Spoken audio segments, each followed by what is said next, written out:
one of the hardest parts about taking care of a chameleon is getting their enclosure set up right. So I figured I could give you guys a top to bottom detailed description, an enclosure tour, all the ins and outs of Luna's enclosure to give you guys some inspiration and maybe some ideas for creating your own chameleon's enclosure.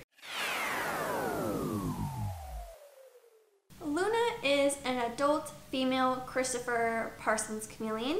She is a smaller subspecies of Parson's chameleon, so she doesn't get nearly as big as the giant, orange eye, yellow lip Parson's chameleon, so she stays much, much smaller, which means that this enclosure, the way I have it set up, would actually work really well for also a panther, a veiled, and even a Jackson's chameleon, so some of the more commonly kept species. Starting with the enclosure itself, this is a Dragon Strand hybrid tall cage. It's 23 3/4 inches wide, 23 inches deep, and 48 inches tall. What's cool about this one is it's a hybrid, which means it's got solid PVC sides and then a screen front. This is great for a couple reasons. One, it helps regulate the humidity levels. It also creates a visual barrier. You can see she's in between two of my male chameleons, but because the sides of her enclosures are solid, that creates a visual barrier, which is great so that I can stick them all side by side. Additionally, this helps the spray from going outside the enclosure. It stays inside the enclosure, so there's multiple benefits for the hybrid enclosure, and that's what I'm using for her. Moving to the top and the outside of the enclosure, we have 3 different lights. The first one being the heat light, which is in an 8.5 inch heat dome. I don't think it matters too much what size dome that you get, but I'm using the 8.5 inch, and within that is a white bulb that I picked up from Home Depot. Make sure that you're picking the basking bulb that works for your species of chameleon and the distance of the basking branch that you have. If your chameleon needs an 85° Fahrenheit basking branch, then you may need a higher wattage bulb than someone who has a chameleon that needs an 80° Fahrenheit basking temperature, and maybe their basking branch is a little further or closer than yours. So it's not a one size fit all. So unfortunately I can't give you just a here's the bulb you should use, but I will let you know that the standard recommendation is usually 60 watts or 75 watts.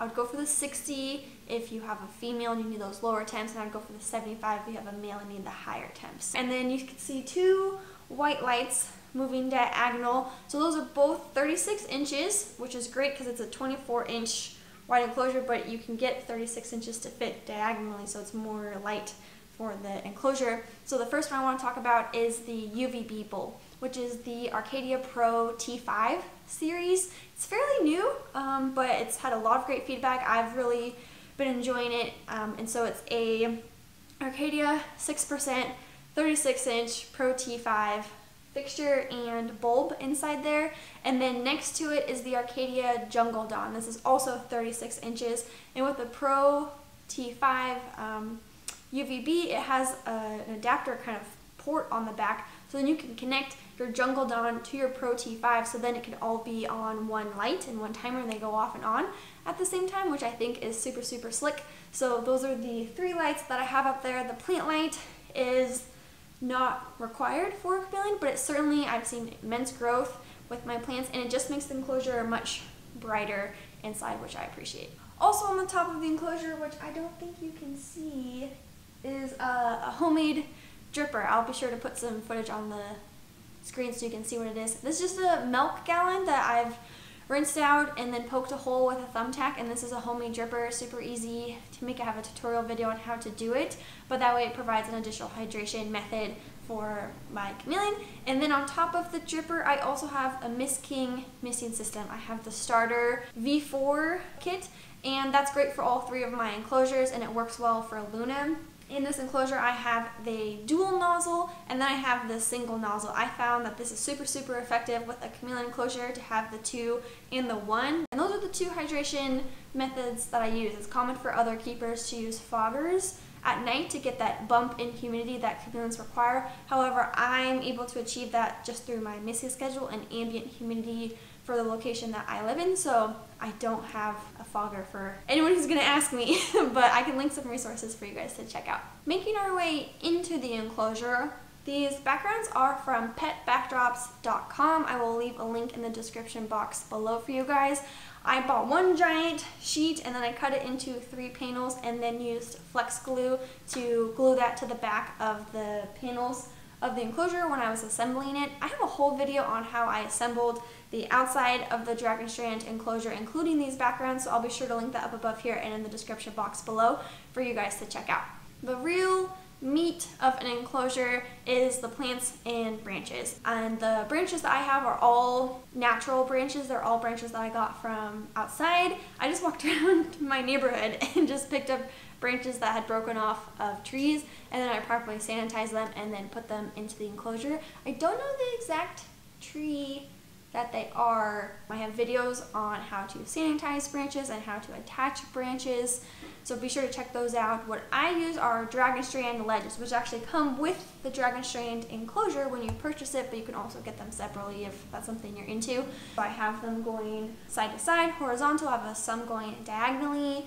There's lots of options. Some are a little bit thicker, some are a little bit thinner, more variety, and the different places you can put them, the better. Keep in mind that these are the highways for your chameleon and how they can climb around, especially when they have the solid sides. Like, she can't climb that, and you don't really want your chameleon climbing the screen anyways, because then there's a chance that they're gonna rip out their nails. And then I also have live plants. I have 100% live plants in this enclosure, which is something that I'm very proud of, because it's taken a while for all the plants to grow in to fill it up so that I feel like Luna has enough coverage and places to hide and feel safe. So the big one that's up there, whoop, way up there, that's a pothos plant, and this is going to be the #1 plant that I recommend for a chameleon enclosure. You can see that it's thriving underneath those lights there. You know, that definitely helps that it has the LED plant bar from Arcadia. But this pothos plant does really, really great inside a chameleon enclosure. Just make sure it's getting enough water. A common mistake is that the misters will just miss the top of it and people will think that's enough, but there's not enough water penetrating into the roots. So you may need to water your plants in addition to what your mister or dripper is doing. Moving to the side here a little bit, we have a begonia. This one's been doing pretty good. It's a nice pop of color, I think, for inside the enclosure. Additionally, I have a monstera down here. I have a creeping fig. I have a calathea, another pothos plant. There's tons and tons of options and tons of plants that you can get for a chameleon enclosure. I actually did a video on how to build out the inside of an enclosure, and I go step by step. Branches, plants, different suggestions, where to put them, how to put them, all that. So again, I will link that above here and in the description box below. This is just kind of like a sneaky peeky into Luna's enclosure. So we have all of her plants, which are hung up in pots with Dragon Strand ledges, her branches, and additionally we have a laying bin. So if you have a female chameleon, then you'll want to provide her a laying bin so that she has somewhere to lay her eggs. I have a video on how to do that too. I feel like I'm just plugging all my videos, but really there's a lot that goes into it, and I've made separate videos on the different steps because they go into a lot more detail than what I'm talking about right now. And with the Dragon Strand enclosure, you have the option to have an all screen bottom or a PVC bottom. So I kept it all screen because so that the water can just penetrate right through. You could also do a PVC floor. That's what I have right now too, with holes drilled in the center, and then his water can drain that way. But for Luna, I have her in an all screen bottom enclosure. Okay, so we have the light, so we have the enclosure, we have the stuff inside the enclosure. And then below that is the table. So it's important that chameleons are lifted up off the ground because height is safety. You would never want to put a chameleon enclosure directly on the ground. And what I have is a custom drainage table. It fits both Apollo and Luna on it, so it's at least 48 inches wide. It's got this like lattice plastic top to it, and then it has inside the slope, and it's like super smooth material, kind of like shower curtain material that slopes to the center to a tube. So then all the water can drain down to the center and then goes out the tube and then into a bucket down below.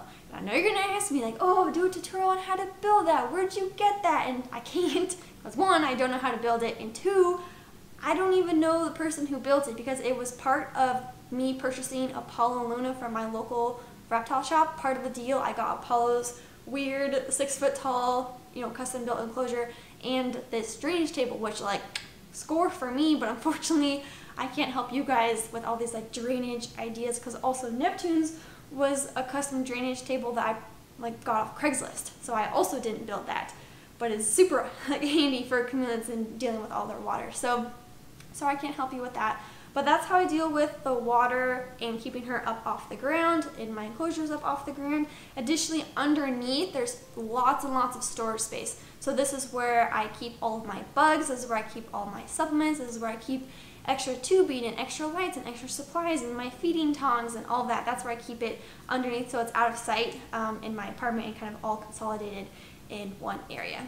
And then right below that, I have a towel that I keep in front of my enclosures, because while the mist stays relatively inside the enclosure, there is a little bit that sprays outside the enclosure and onto the ground. So just to protect my flooring, I do have a towel that I put down in front.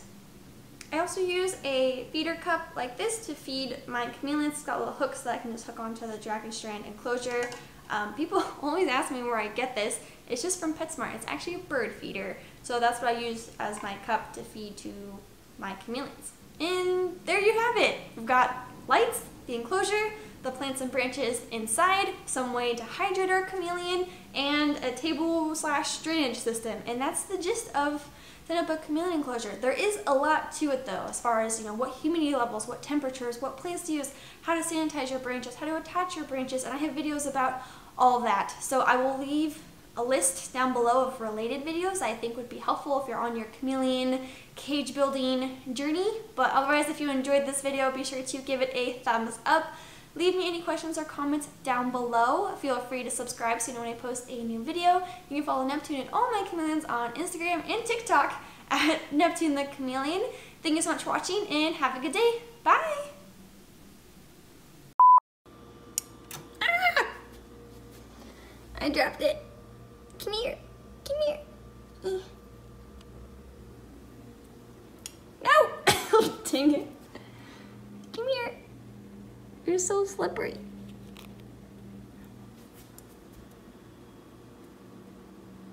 Nope. I can't do this left-handed.